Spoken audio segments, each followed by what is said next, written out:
Böyle çok detaylı çalışmama gerek yok. Su biraz fazla olmuş. Birazcık daha üzerine kil parçalıyorum. Bunu parmağıma dolamaya başlıyorum. Ve gördüğünüz gibi sonra karıştırmaya başlıyorum. Süzmeye başlıyorum. Çok fazla su akıyor olacak. O yüzden bunu bunun içinde bir miktar bırakıyorum. Şöyle biraz üstten aşağıya doğru geldiği bütün aşamaları görmüş olduk. Doğadan aldığımız bir avuç kille şunu yapabilmek gerçekten bence çok önemli.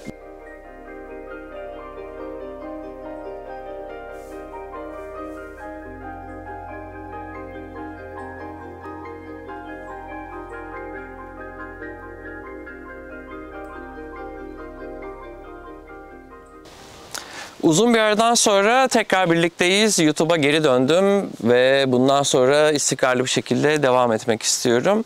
Bu bölümde doğadan toplayacağımız killi toprakla nasıl kil ve seramik hamur hazırlayabiliriz bunu işleyeceğim. Keyifli bir yolculuk olacak. Umarım beğenirsiniz ve hoşunuza gider. Daha fazla uzatmadan bölüme geçelim. İyi seyirler.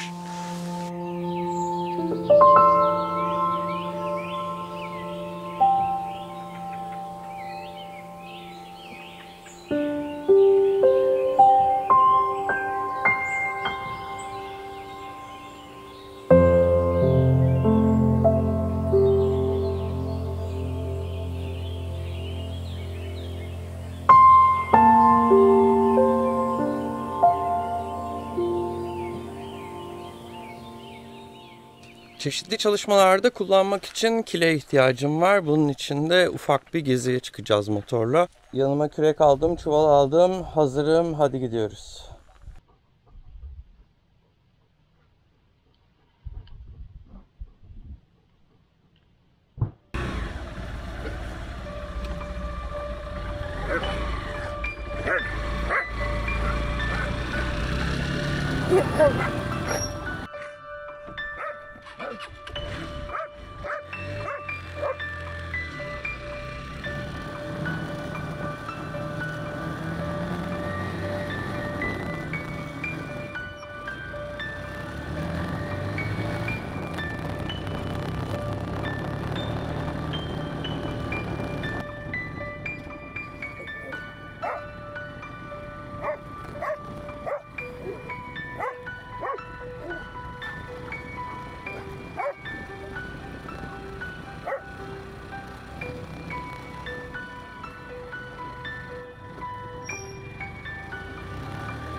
Şimdi burada güzel bir kil tabakası görüyorsunuz.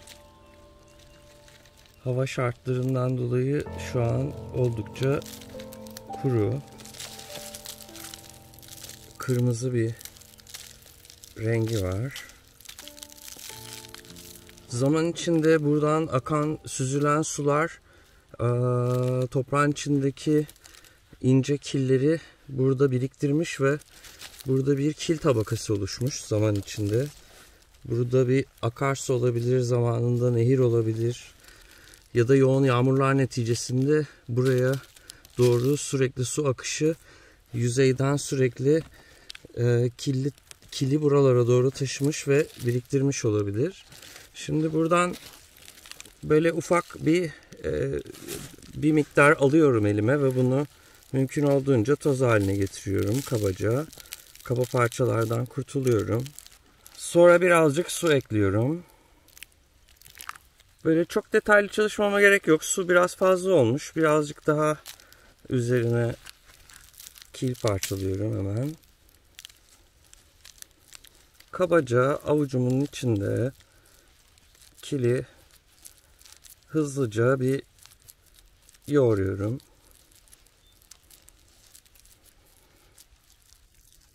Oldukça yapışkan bir yapıya sahip ve içinde çok fazla pütürlü parçacıklar yok. Şöyle hemen bir top haline getireceğim. Şöyle bir top haline getirdim. Bunu belli bir yükseklikten bıraktığınızda eğer parçalanmıyorsa sert bir yüzeye düştüğünde kiliniz gayet yeterli tutuculuğa sahip demektir. Bir de kilin böyle birbirinden hemen kopmaması gerekir. Tabii şu an daha doğru düzgün hiç yoğurmadık bile. Ama gene de bir deneme daha göstermek istiyorum. Kili bu sefer ince bir sucuk gibi böyle açıyorum.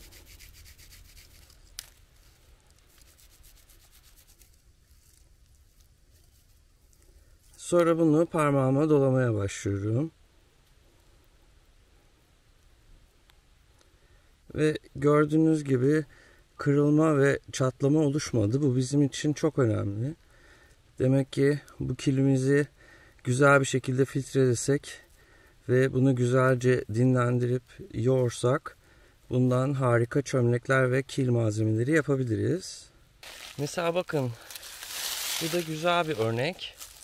Zaman içinde kil kurudukça çatlamış ve buradan kil tabakasını çok rahatlıkla görebiliyoruz. Yani burayı biraz parçalarsam şu içerlerde bir karınca yuvası olma ihtimali çok yüksek. Şöyle zarar vermeden bir bakalım.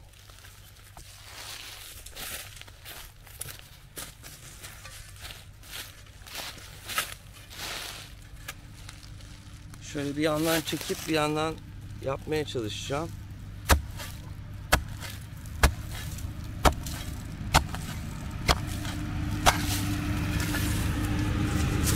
Bakın, gördüğünüz gibi içeride karıncalar hemen hareketlendiler. Buranın bir arkası büyük bir ihtimal yuva. Yuvayı çok bozmak istemiyorum ama size de göstermek istiyorum bir yandan. Yavrularını taşıyorlar. Büyük bir ihtimal bunun iç kısmında büyük bir yuva var. Ben hemen mümkün olduğunca burayı çok zarar vermeden geri yerine koyuyorum. Merak etmeyin, asıl yuva içeride, onu bildiğim için oralara çalışmadım. Daha çok dışa doğru kürek darbeleri vurdum. Eğer bir zarara neden olduysam da eğitim amaçlı deyip hem buradaki canlılardan hem de evrenden özür diliyorum. Çünkü bu örnekleri paylaşmamız lazım. Bakın, kil tabakası devam ediyor. Gene bir takım canlıların açtığı yuva deliklerini görüyoruz. Sanırım kil şekillendikten sonra çok yoğun böyle balçık ıslaklığına gelmediği sürece karıncalar için yuva yapımında oldukça faydalı. Bir miktar kirli topraktan alacağım yanıma çuvallara doldurup ondan sonra araziye dönüp bunlarla ilgili çalışmalara devam edeceğiz. Hadi bana kolay gelsin. Şimdi buradaki kil tabakasını almak istiyorum. Altı bir çuval koyuyorum. Birikenleri almak kolay olsun diye. Sonra kürekle açılı bir şekilde burayı oymaya başlıyorum.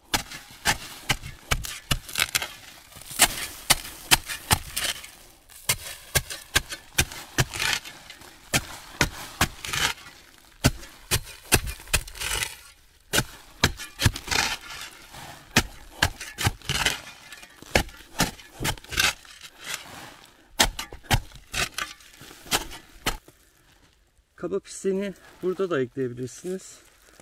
Sonra da olabilir. Şöyle çuvalın içine alıyorum.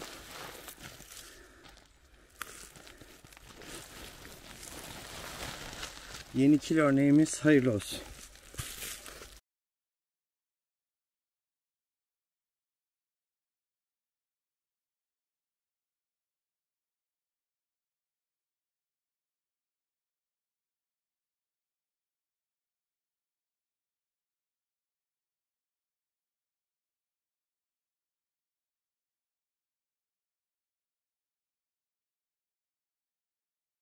Bir kil tabakası örneği daha göstermek istiyorum. Hemen ağaçların altında oluşmuş böyle.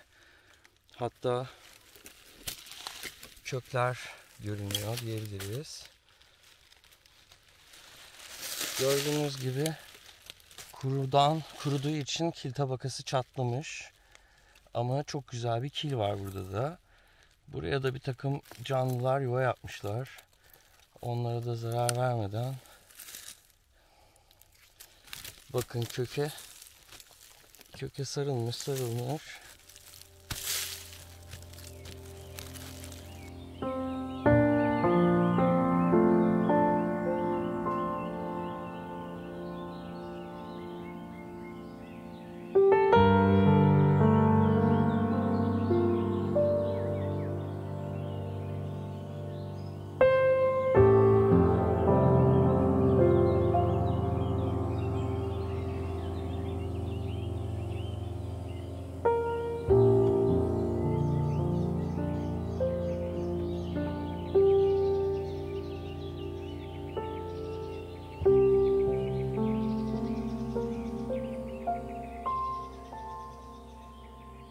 Evet, killi toprağımızı araziye getirdik. İşlemek için birkaç tane yöntem var aslında.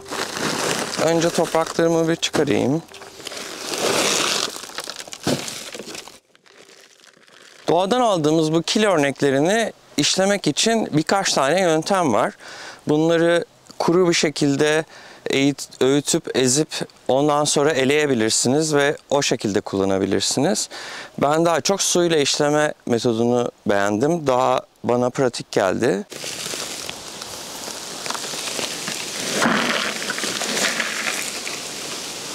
Toprağımı döktüm. Şimdi suyu ekliyorum.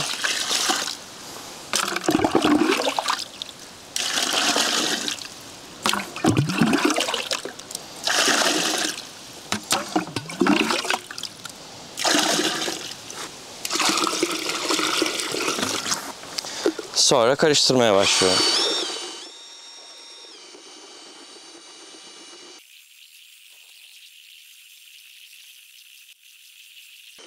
İçindeki dallar ve köklerin bir kısmı zaten bu karıştırıcının ucunda kalacak.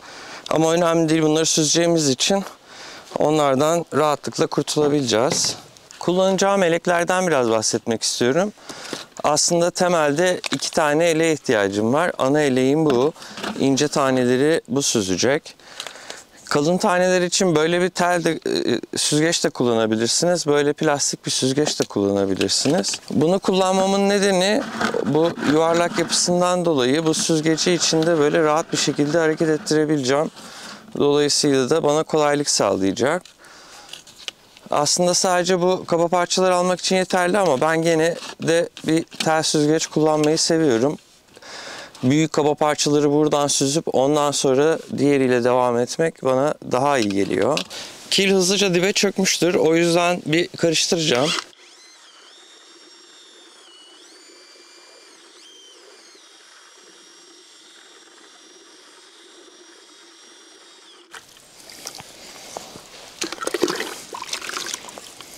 süzmeye başlıyorum.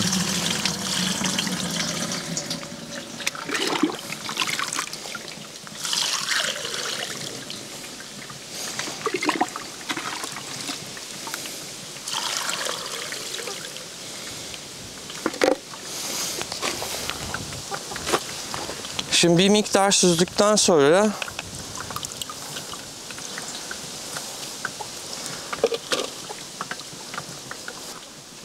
buradakini yavaş yavaş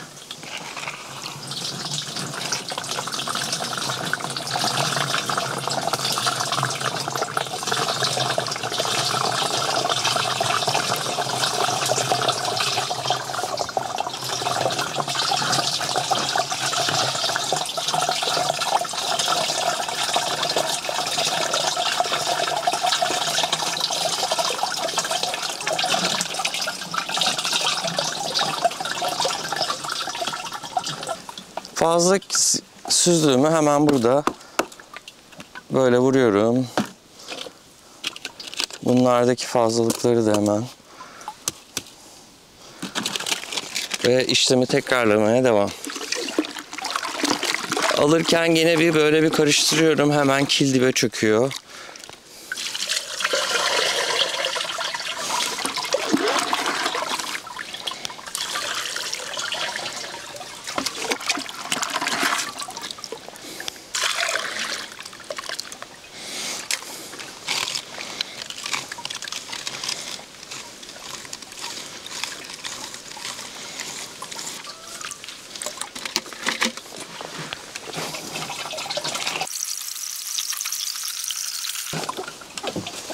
Bunun üstüne temiz su dökerek kalanını iyice alabilirsiniz. Böylece burada süzülmüş güzel bir kil elde etmiş olduk. Böyle diplere doğru indikçe burada daha fazla kil birikecek. Böyle taze suyla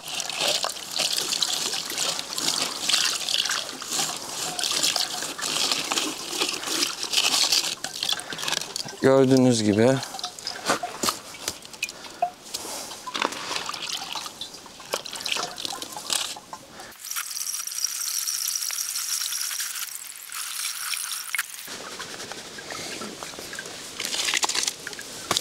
şimdi kili bekleteceğiz. Kil aşağı doğru çökecek. Sonra yüzeydeki temiz suyu alacağız. Sonra da süzme işlemine geçeceğiz.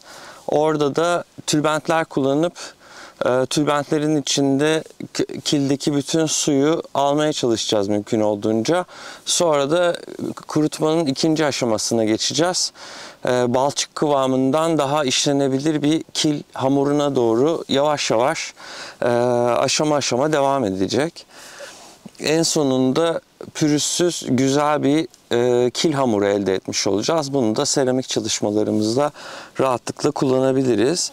Şu an kil yavaş yavaş dibe doğru çökmeye başladı. Şöyle aşağıdan daha yoğun bir şekilde kili görebiliyoruz. Ben bunu bırakacağım. Bu iyice süzülecek. Killer dibe çökecek. Sonraki yüzeydeki suyu alacağız.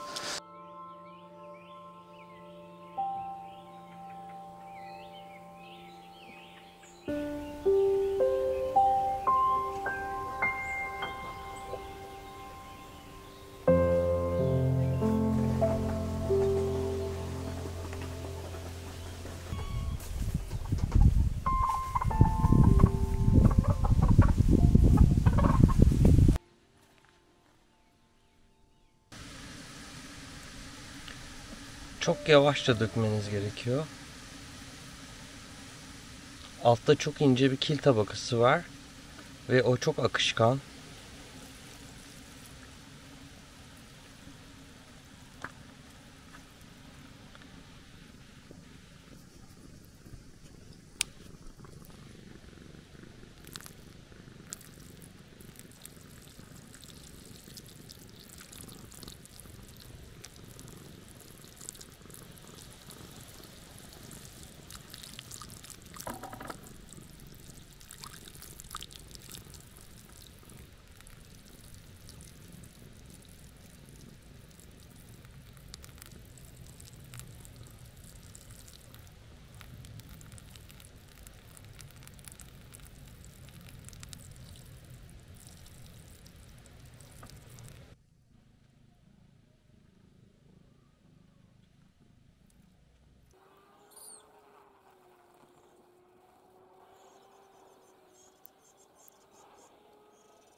Kilimizin biraz dibe çökmesini bekledik ve yüzeydeki fazla suyu aldık. Şimdi de tülbent ya da bu şekilde hazır peynir falan süzmek için yapılmış süzgeçler var. Kendi üzerinde bağcığı da var. İçini doldurduktan sonra bağlayıp asabiliyorsunuz.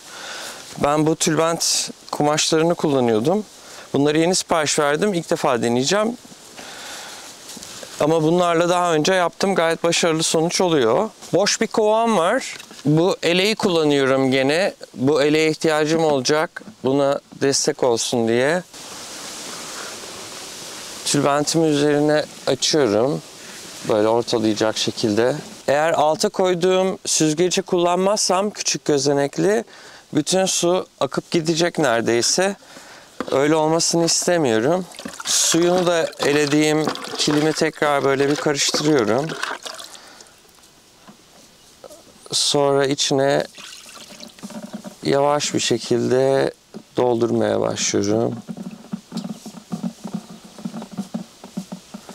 Böyle ilk başta ufak ufak damlayacak ama ondan sonra tülbentin gözenekleri dolduktan sonra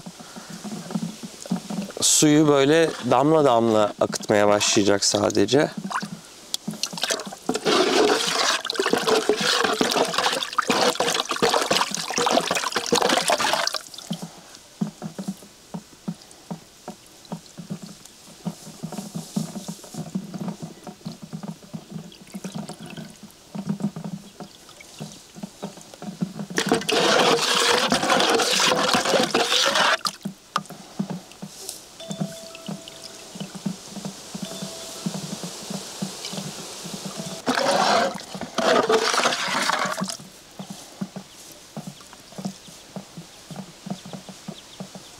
Şimdi yeterli miktarda içine koyduktan sonra tülbenti köşelerden yukarıya doğru alacağım.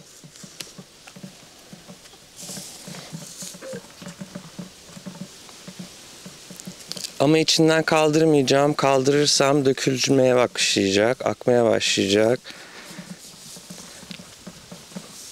Şöyle bir önce burasını bir sıkıyorum biraz. Sonra bir tane büyük düğüm atıyorum. Onu dibe kadar indiriyorum.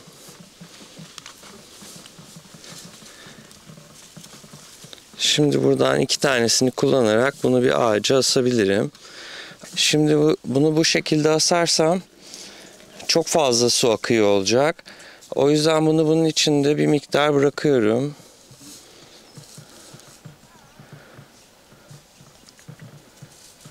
Bir miktar kendisi burada duracak.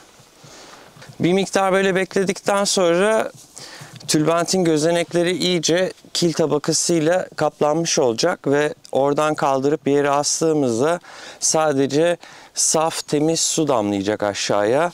Hiç kil kaçmayacak içinden. Bu şekilde hava sıcaklığına göre değişmekle birlikte 15 saat yaklaşık bir ağaca ya da bir yere asıyorsunuz ve hem rüzgarın hem de suların damlamasıyla kilin içindeki suyu maksimum düzeyde almaya çalışıyoruz. Şimdi bu birazcık daha beklesin. Bekledikten sonra bunu alıp asacağız. Yaklaşık bir 10 dakika bekledim. Siz biraz daha uzun beklerseniz daha iyi olur.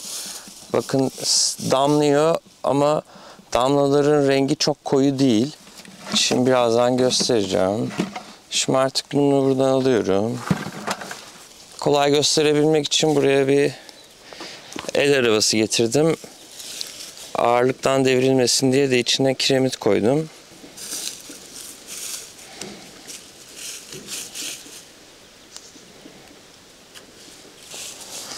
Şimdi su damlamaya başladı.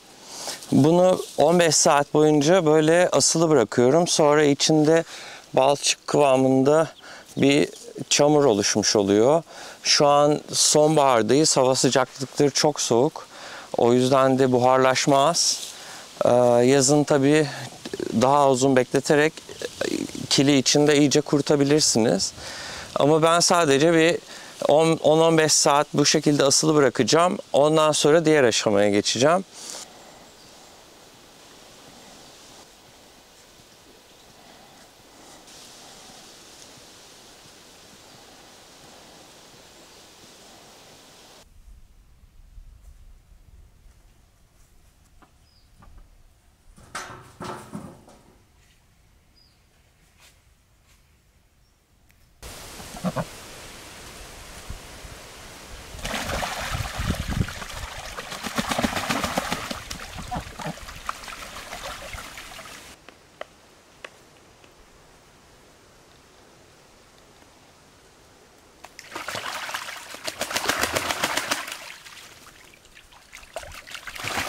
Killerimizi astıktan sonra yaklaşık 15 saat geçti.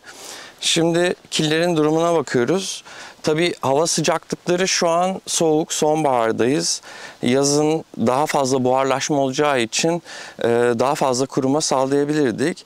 Şu an böyle balçık kıvamında diyebilirim.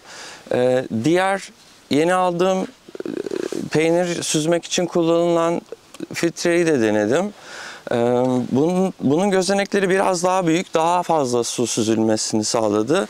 Ama kıvam olarak baktığım zaman aralarında çok büyük bir fark görmüyorum açıkçası. Şimdi bunu buradan söküyorum. Hala böyle ufak ufak su damladığını görebilirsiniz. Aslında kıvam olarak oldukça sulu. Bir an önce bunun suyunu çektirmem lazım. Bununla ilgili aslında farklı yöntemler denedim. Önceki çalışmalarıma ait video görüntülerini yan tarafa ekleyeceğim. Oradan görebilirsiniz. Farklı kurutma teknikleri denedim. Ama yaptığım araştırmalar neticesinde bu işi en hızlı şekilde alçı plakalar üzerinde yapabileceğimi öğrendim ve isterseniz önce size hangi aşamaları uyguladım onları göstereyim. Ondan sonra da şu an itibariyle nasıl ilerleyeceğim onu görmüş olalım. Ben her zaman kullandığım tülden örnek vereceğim. Diğerini de alçı plaka üzerine açarız isterseniz. Böyle kullandığım tepsilerim var. Bu tepsilerin üzerinde ilk başta böyle bir serim yapıyordum üzerine. Kili bu şekilde açıp.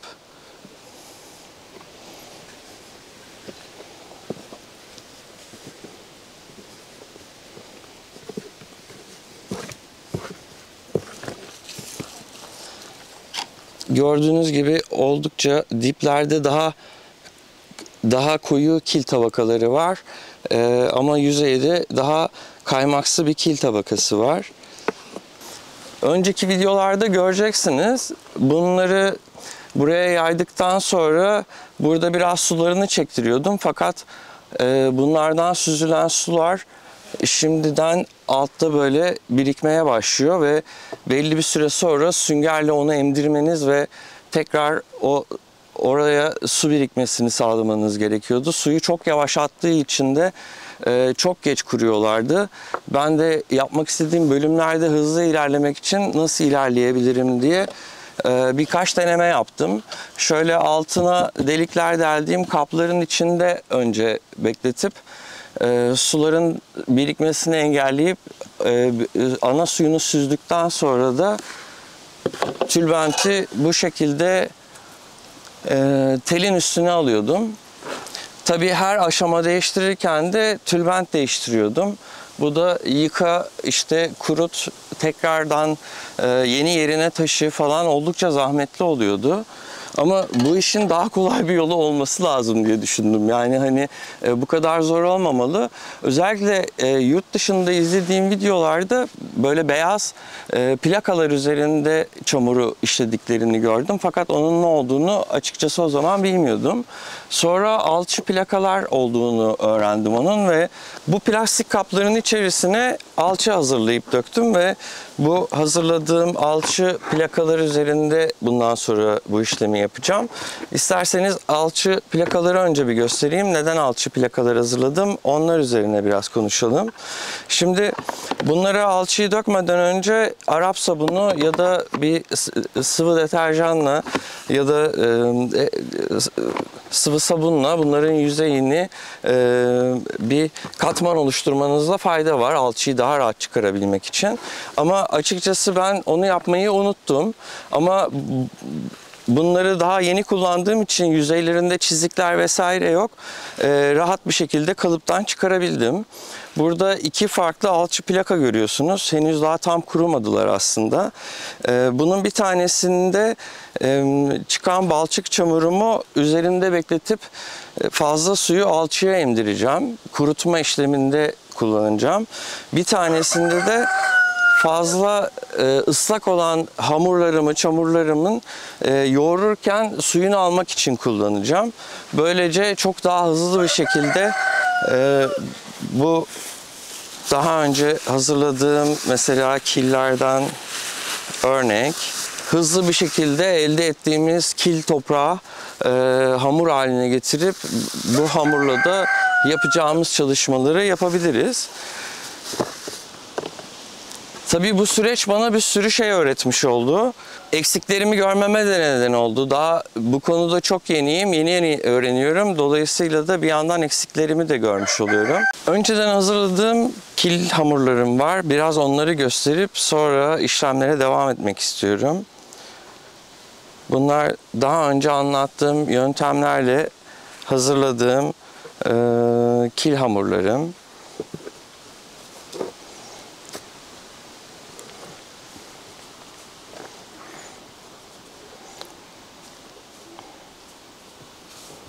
Bunun üzerine böyle kediler böyle doku çalışması yapmışlar patileriyle. Daha önce bahsettiğim gibi tablalarda bez değiştirerek yavaş yavaş kuruttuğum ve kuruttukça da yoğurduğum hamurlar. Şimdi bunlardan daha önce elde ettiklerimde burada. Bunlar artık işlenmeye hazır halde killer. Kullanıma hazır vaziyetteler. Bu konuda biraz deneyim sahibi olmadan sizlerle bilgi paylaşmak istemedim. Mesela ilk yaptığım kilde filtreleme ve süzme işlemini çok doğru yapamadım ve daha iri kil parçacıkları oluştu. Bir sonrakinde daha iyi bir hamura ulaştım. En sonuncusunda da tam istediğim gibi bir kıvam elde ettim ve artık bundan sonra bu kıvamla devam etmek istiyorum. Bu oldukça başarılı bir kil çalışması oldu. Şimdi bu örneklerim de bunun gibi olmuş olacak. Çünkü filtreleme ve süzme işlemini çözmüş oldum o süreçte. İsterseniz yeni hazırladığım kili artık alçı plakamızın üzerine alalım ve o orada yavaş yavaş suyunu çekmeye devam etsin. Daha önceden hazırladığım ve su oranı yüksek olan bir kili de burada yoğurup suyunu emdirelim. O işlemi de görmüş olun.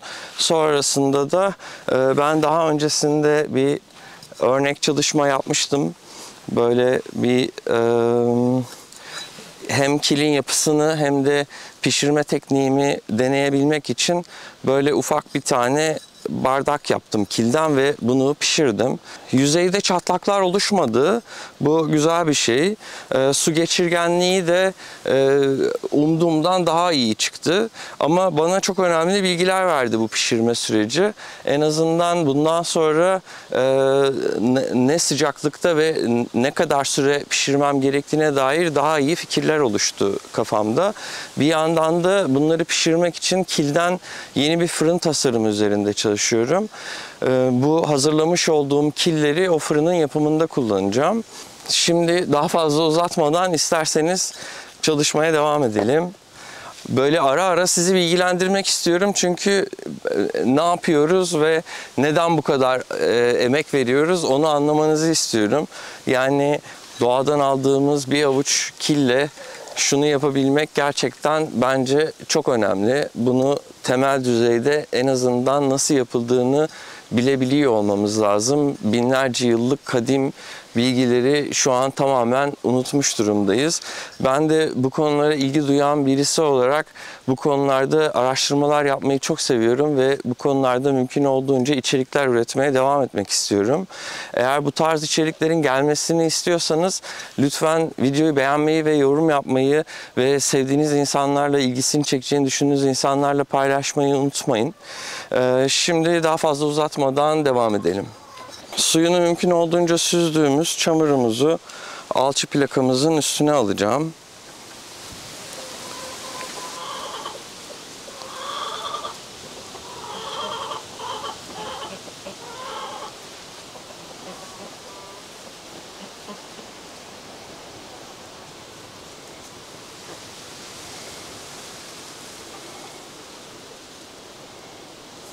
Şöyle bir ters yüz etmiş oldum. Tersini yüzüne getirdim.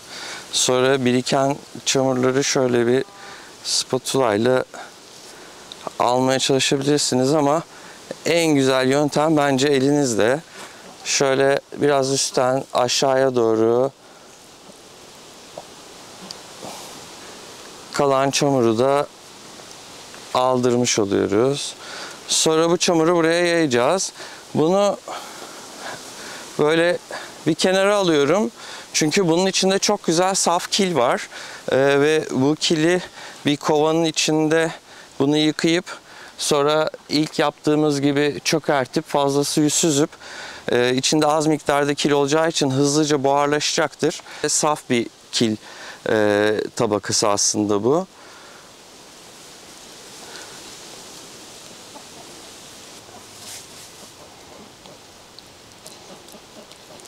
Şimdi çamurumu yayıyorum mümkün olduğunca alan yüzeyine.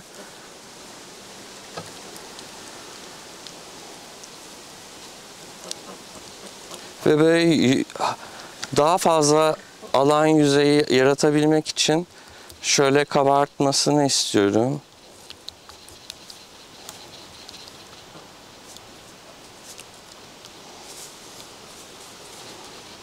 Şimdi bu alçımız hızlı bir şekilde fazla suyunu emecek ve bunun üzerinde hızlıca kıvam getirebileceğiz. Şimdi diğer kili de bunun üzerine ekleyeceğim. Beraber burada kurumaya devam etsinler. Bunun için böyle yuvarlak, buna uygun bir kovaya bunu oturtup içine dökmek çok daha kolay olur. O aşamayı çekemedim. Onun için uygun bir kova bakacağım. Ama bana mantıklı geldi. Bu boyutlar gayet uygun süzmek için. Şöyle yukarı doğru katlıyorum. Gene ters yüz yapacağım.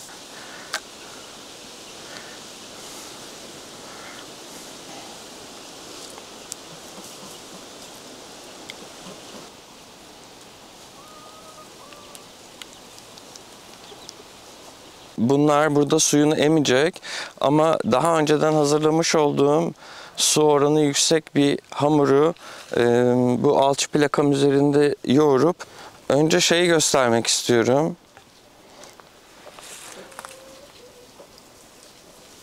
Bunları normal buradaki kurutma aşamalarında da bu şekilde form veriyordum. Elimi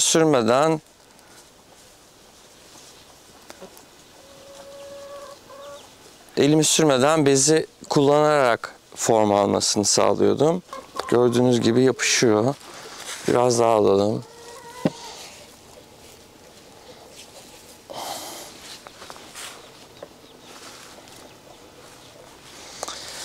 Şimdi kendime bu konularda çalışmak için yeni bir çalışma alanı yapmak istiyorum. Şu an böyle geçici bir düzen yaptım. Normalde çamuru vura vura içindeki havayı almanız ve o şekilde yoğurmanız gerekiyor. Yoğururken de önden böyle ileriye doğru itip sonra kendinize doğru geri çekiyorsunuz. Öküzbaşı dedikleri bir teknik bu. Biz hamurumuzu burada yoğurdukça alçı fazla suyunu emecek ve böylece istediğimiz kıvama ulaşmış olacağız. Ben şimdi ellerimi yıkayıp size bundan bir sonraki aşamayı göstermek istiyorum. Hamurumuzu yoğurduktan sonra dinlendireceğiz. Biraz suyunu çekecek.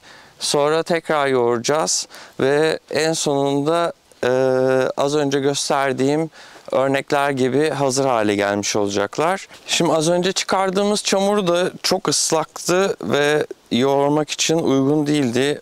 O yüzden onu da bu alçı plaka üzerine aldım. Aslında şu hamur daha uygunmuş. Keşke onu burada yoğurup o örneği gösterebilseydim. Ama bu konuyla ilgili içerikler gelecek. O yüzden de sıkıntı yok. İsterseniz bu hamuru göstereyim. Bu bir yandan da şöyle bir aşama olsun. Önce balçınız, çamurunuz bu kıvamda olacak. Sonra kurudukça bu kıvama doğru gelecek. Ondan sonra kurudukça da bu kıvama ulaşmış olacaksınız. Bunun bir üstü de artık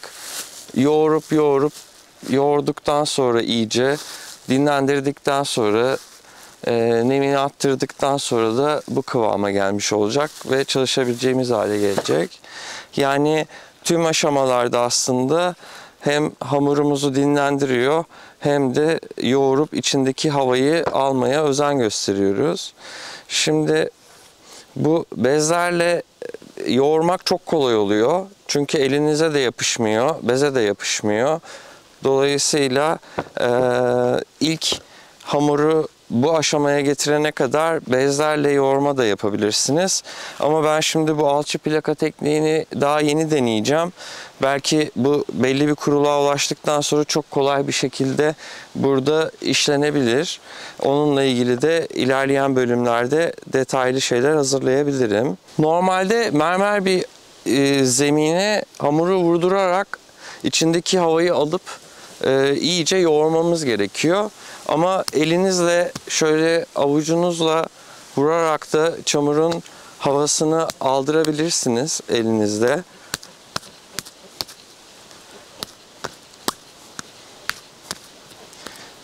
Şimdi bu biraz daha yoğrulup dinlendirilip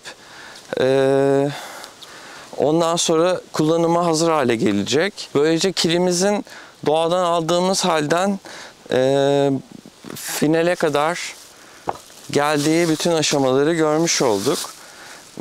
Şimdi de bir sonraki bölümde bu killeri kullanarak çeşitli şeyler yapmak istiyorum. İşte daha önce yaptığım bu örnek bardak gibi çalışmalar. Evet, bu bölümü daha fazla uzatmak istemiyorum. Oldukça uzun bir bölüm oldu diye düşünüyorum. İlk yola çıkışımızdan bu aşamaya gelene kadar. Aslında böyle bir bardak örneği yapıp onun pişirme testini de göstermek istiyordum ama kendimi şu an pişirme konusunda daha hazır hissetmiyorum. Fırınımı hazırlayayım, pişirme süreleriyle ilgili testlerimi tamamlayayım. Çünkü uygun sıcaklık ve pişme süresi hazırladığınız şeylerin kalitesini belirliyor. Fazla suya karşı direnç kazanıyor, daha fazla sertleşiyor. O yüzden de birazcık daha o konuda çalıştıktan sonra onunla ilgili de içerikler üretmeye başlayacağım. Çok heyecanlıyım çünkü hem toprakla uğraşmak gerçekten insana çok iyi geliyor. Aynı zamanda da dışa bağımlı olmadan sadece doğadan elde ettiğiniz materyallerle kendi hayal gücünüzü kullanarak, kendi emeğinizle kullanacağınız objeler yapabilmek, bardaklar olabilir, tabaklar olabilir, testiler olabilir, fırınlar olabilir, yani uçsuz bucaksız bir sürü şey var. Hayalimde kendi fayanslarımı üretmeye kadar böyle gitmiş durumdayım. O yüzden de heyecanlı bir yolculuk bizleri bekliyor. Eğer siz de bu konulara ilgi duyuyorsanız lütfen kanala abone olmayı ve bildirimleri açmayı unutmayın ve bu videoyu beğenip yorum yazmayı unutmayın. Bir sonraki bölümde görüşmek üzere. Kendinize çok iyi bakın. Sevgiyle.